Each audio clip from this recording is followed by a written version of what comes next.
Did I misrepresent Exodus in my recent video on abortion in the Bible? Hey everybody, I'm Dan McClellan. I'm a scholar of the Bible and religion, and yesterday I got this comment on my video posted on Instagram. And it reads, "Nice try with the misrepresentation of Exodus.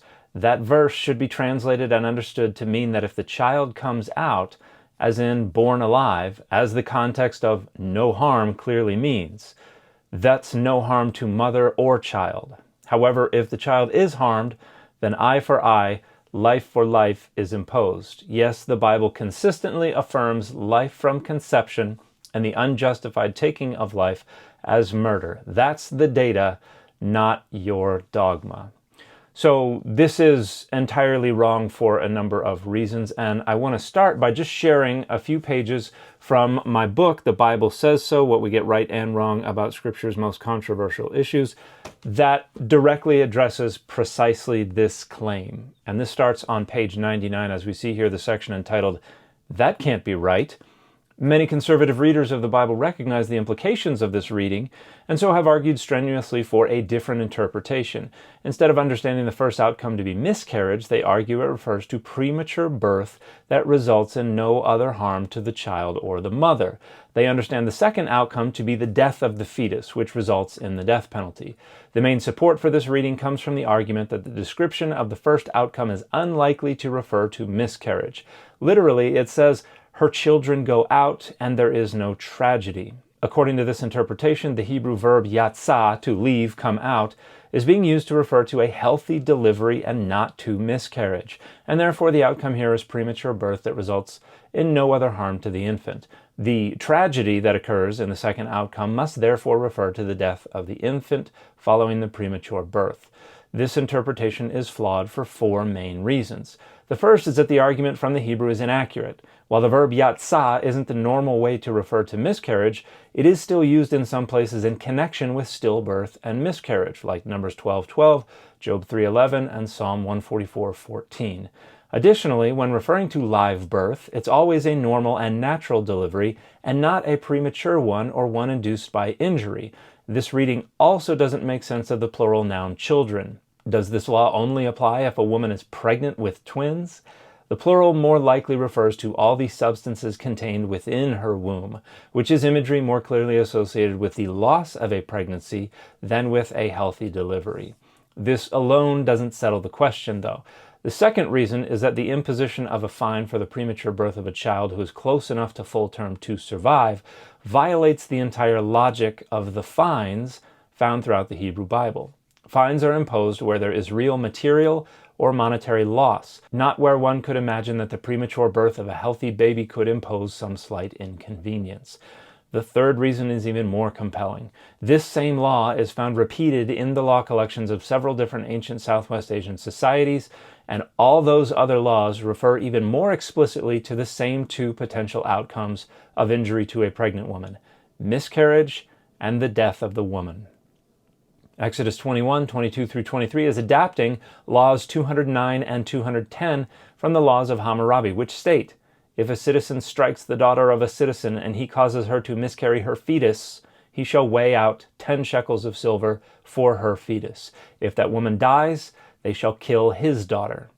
A Sumerian law code from the century before Hammurabi states that if a man strikes the daughter of a man and causes her to lose her fetus, he shall weigh and deliver 30 shekels of silver. If she dies, that male shall be killed.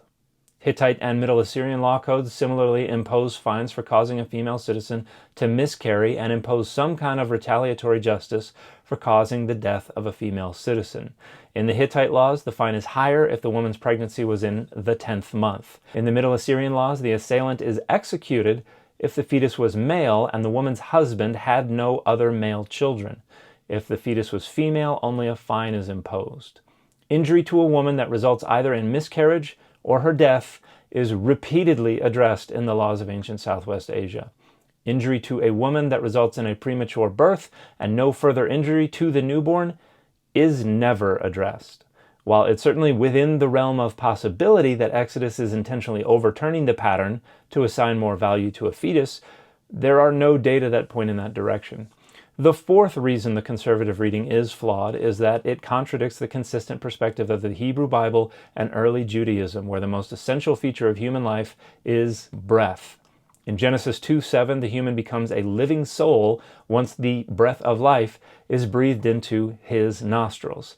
In Genesis 7:22, the flood was said to have killed birds, animals, creeping things, and humans, everything that had the breath of the spirit of life in its nostrils.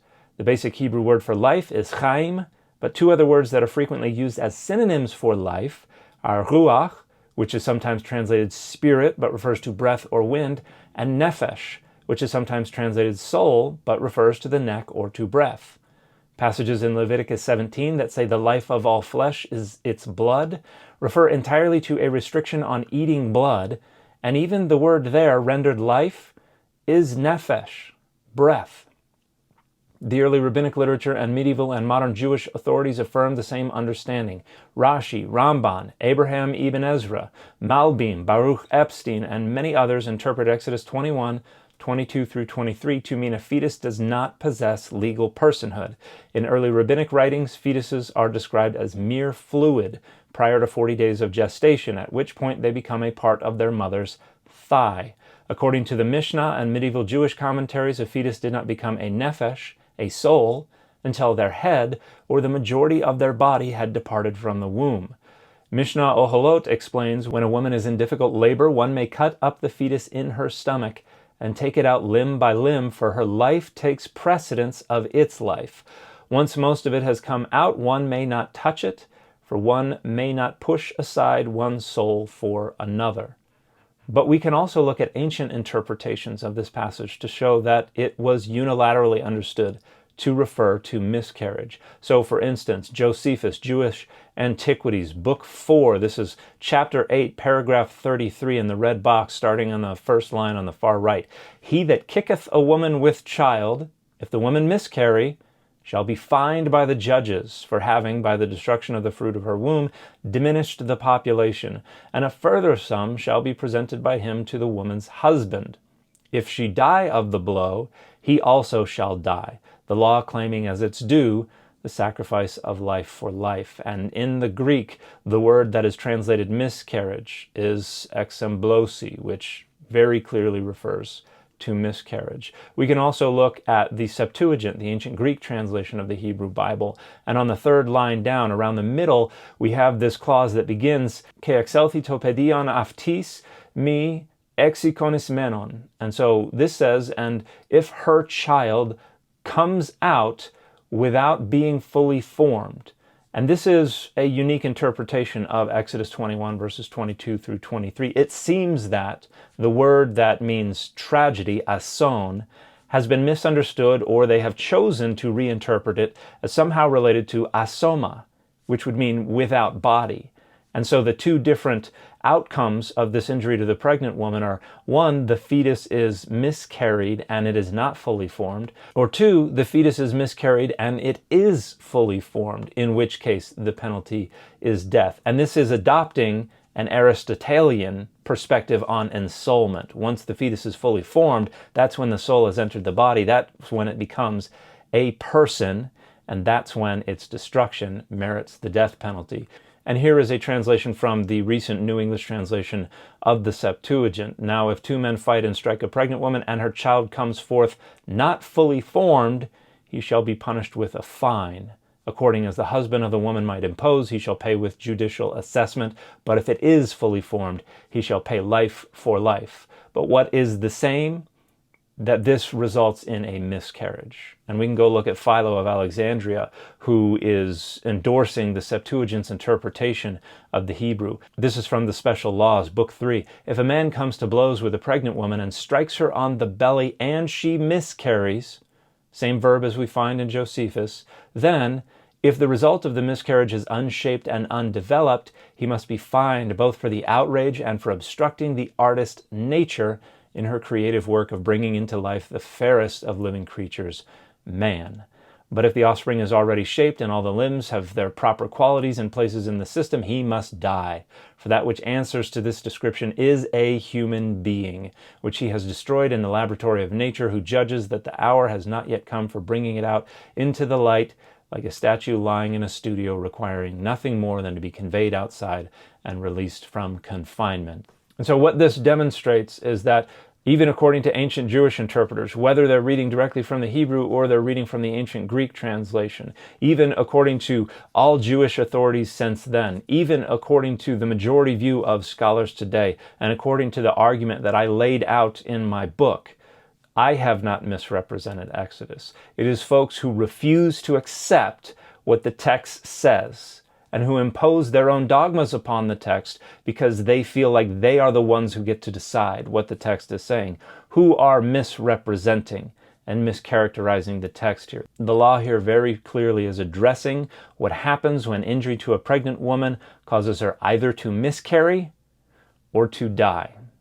And it very clearly demonstrates that a fetus was not considered a full legal and moral person. As I described in my previous video about how Greek philosophical influences led to one of 3 different positions on ensoulment, and as I described, the Aristotelian view became the consensus view within early Christianity and was the consensus view within Greco-Roman period Judaism, as demonstrated by the Greek mistranslation of Exodus 21, 22, and 23, as well as by Philo's endorsement of that interpretation. The question is personhood. When does the soul enter the body and the fetus become a person, not just a life? And that question was answered in a few different ways in the ancient world, but if you're looking in the Bible, you have absolutely no support whatsoever for the notion that a human person begins at conception and therefore abortion at any period during pregnancy is considered murder. As I pointed out, that is a post-biblical ideological innovation. It is not found in the Bible.